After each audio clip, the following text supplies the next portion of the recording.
I just started making a video in an attempt to share a reorganization project in my kitchen that I would like to accomplish that would centralize all of my adventure gear, my thermoses, my mini coolers, the things like that that I use pretty frequently at this point, but that are stored in different areas around this room, actually in the living room because my house is so small. And I usually have to go around to 3 or 4 different locations in order to collect everything. And it's very frustrating and I want to fix it. And then I started going through some drawers in here to see if I could clear anything out and potentially move some stuff from there into here. And then I started thinking about something that I have been thinking about for a while now and struggling with for a while now. I mentioned it in an earlier video that I made when I was trying to do a compilation of what I had done during the month of May, only I didn't end up sharing that video until July because of my father's passing. And I mentioned how I feel like things are very overcomplicated, and I don't know how much of that is me and how much of that is just modern life. But I definitely feel that very strongly these days. It's something that I'm really, really struggling with. Everything is just it's such a mess. Everything, I don't really know exactly how to put this into words. It feels like we're inundated with messages and ideas that we should do this, this, and this, and that will make things easier and less complicated. And then in the long run, it doesn't. It just makes things more complicated. For instance, I was sharing in this other video that I want to make and it will post at some point that I have a donut tin that I have used maybe 2 or 3 times in the past 2 years. And it seemed like a really great idea to buy this donut tin. It seemed like that would make my life easier because then I could make donuts and not have to worry about going to the store and getting donuts, which are really unhealthy. And I could make my own and I could make healthy donuts and then I'd be doing it all the time. I don't make donuts hardly ever. And yes, they are delicious and healthier when I make them myself, but I just don't. And then now I have a donut tin that I never use.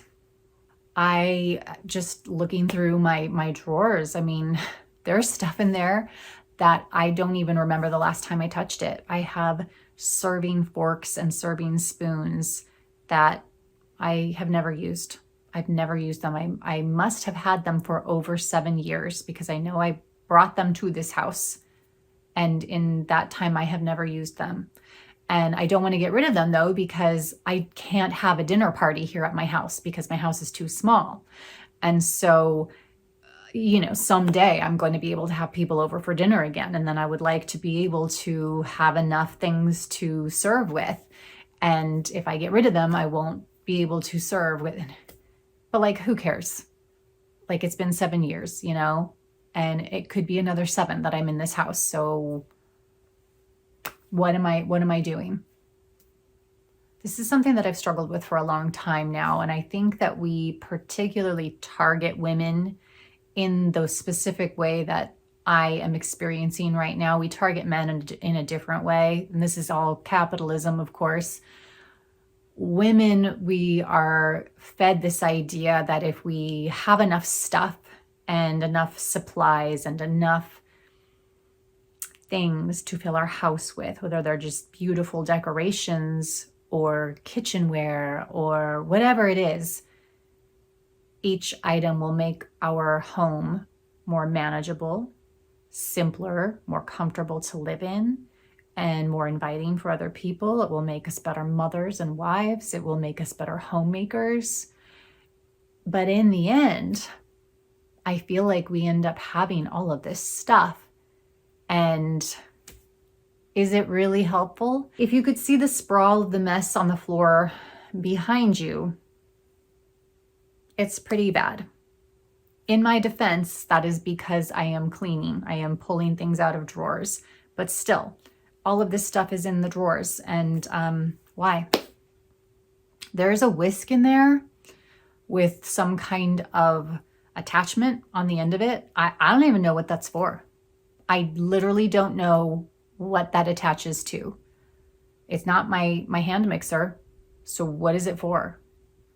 And again, how long have I been carrying that around? 7 years at least.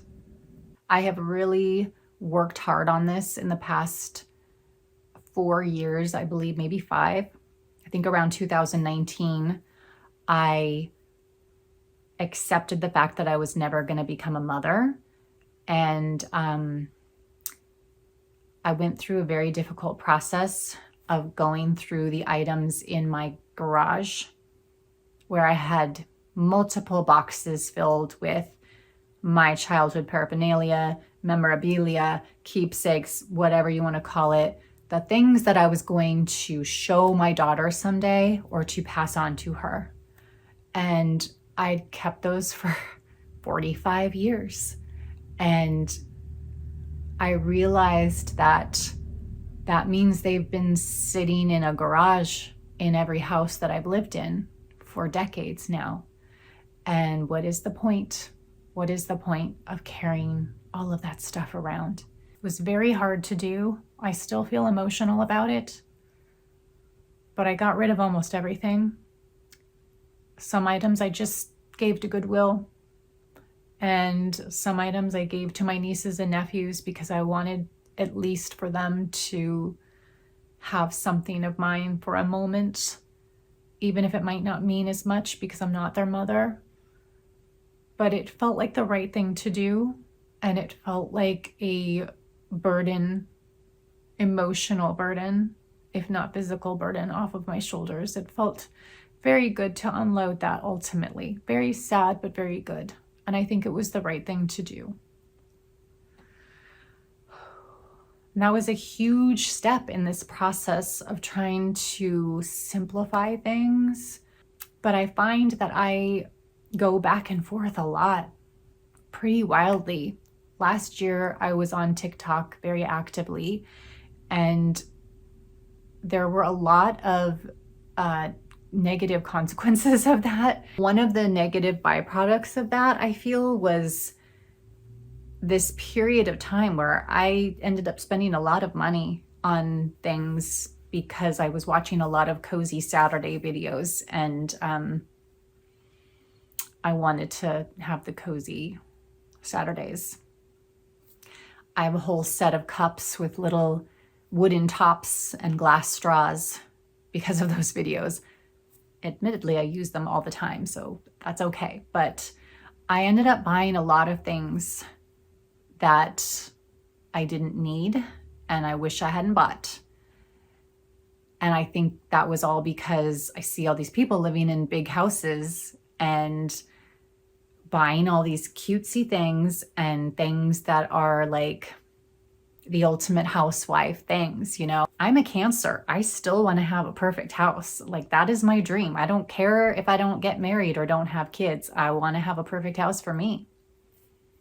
And so I still feel this pull to buy certain things and have certain things available. I almost bought a set of silicone candy molds or like chocolate bar molds. Like, I wanted to buy a set that was like the size of a Twix bar, and then I wanted to buy the cups so I could make Reese's peanut butter cups, things like that, because I like to make slightly healthier versions of candies and chocolate bars and like dessert snacks and stuff.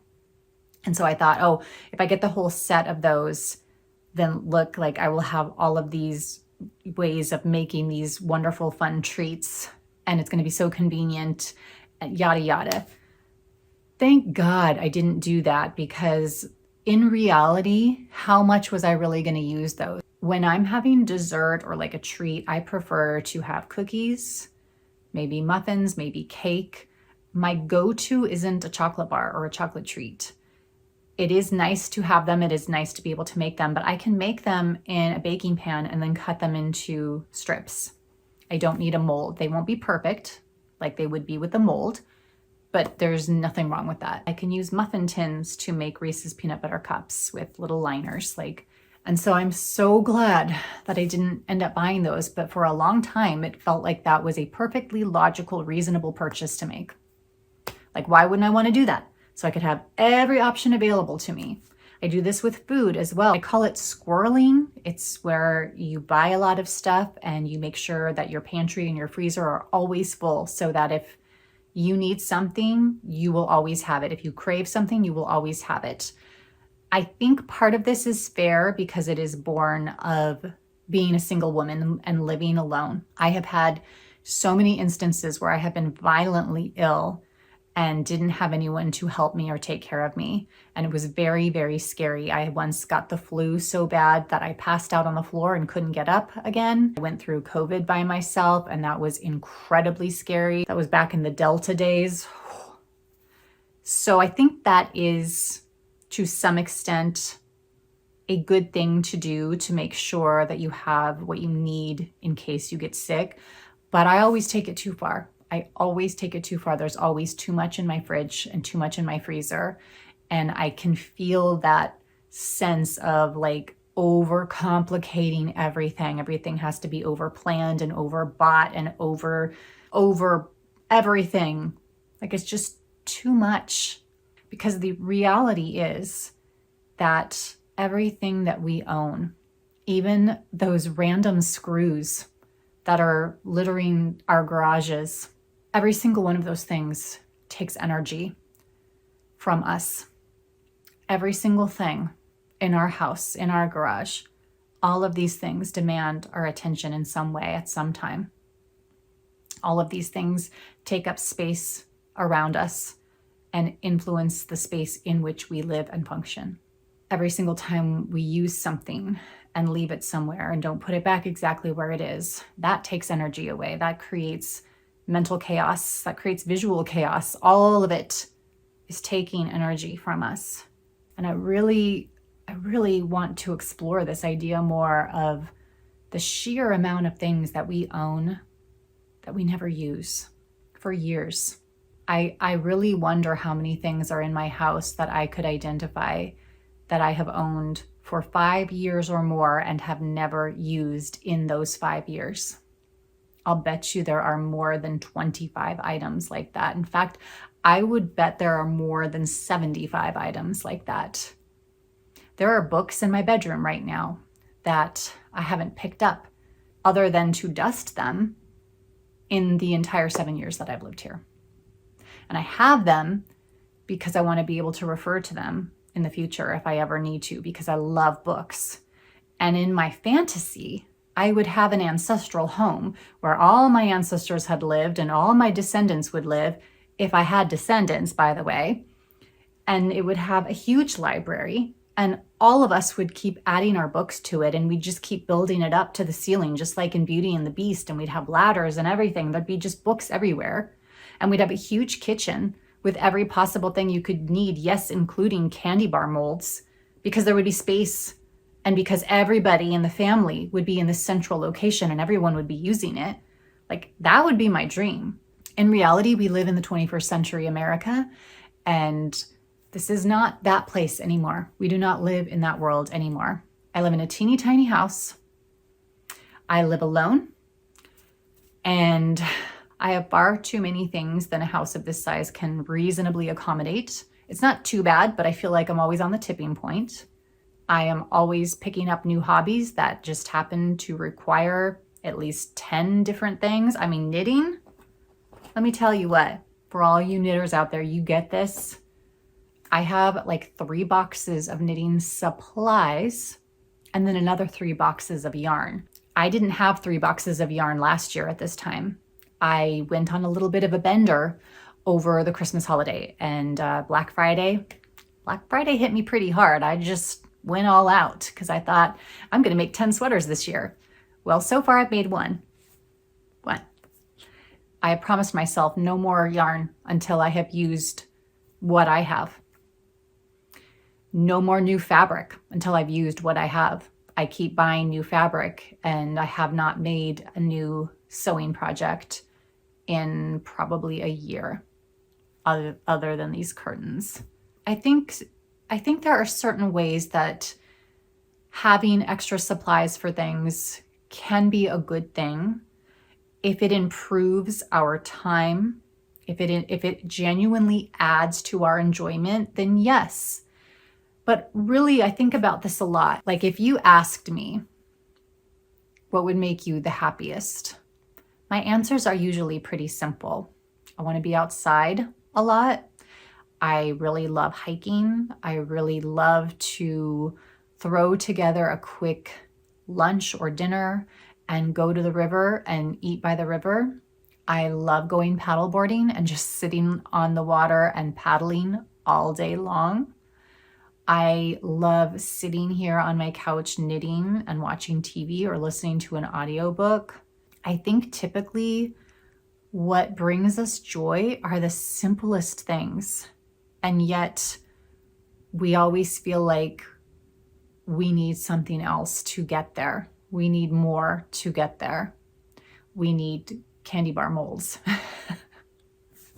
I think taking up paddleboarding this year has really put this into focus for me. Or maybe it was my father passing away. I don't know. Like maybe it was all of the above. In many ways, who we are and what we need, it's just so simple. And then we complicate it so much. And I feel like I've been given this opportunity to live in this house and to have this space and have the financial stability that comes with it, and to practice downsizing. What do I get rid of? What do I keep? And doesn't it feel great to get rid of things that I've had forever that just don't represent who I am anymore, or just feel like extra weight that I don't need? This is a really difficult subject for me to tackle because I feel like there's two different parts of me that are a little bit at war with one another. There's the part of me that loves to overcomplicate things and buy things and create more and like make sure I have enough stuff to make everything that I want, or to have everything that I want at my fingertips, and not just for myself, but for those within my circle. I think there's something about it that is still attached to that idea of being the perfect housewife. And we all know that's where you get your value in American culture as a woman. You're a wife, you're a mom, and you do a good job at it. And so I think there's some part of me that's even still in that space. And not only that, but because I didn't get to experience that, there's a part of me that's grieving that. And so I hold on to it, I think. So I have that part of me. And then I have the part of me that would like things to be a little simpler. The part of me that longs to have more space and more, like I would like less chaos in my life, less clutter, less chaos. And I'm a little bit afraid to play with this too much because there is a weird, genuine fear that I have that I would get rid of too much, or something that's too important to me to lose, and I wouldn't realize it until later. But what does that even mean? Like everything can be rebought. Everything can be reacquired. What am I really afraid of? I don't know. Anyways, I'd love to hear your thoughts. Where are you on the spectrum of minimalism versus maximalism? How do you feel about the chaos and clutter in your life? What are you doing about it? What do you want to do about it? I'd love to hear your thoughts in the comments section, and don't forget to like and subscribe. All right, it's time to get back to taking care of this mess, so I will see you next time.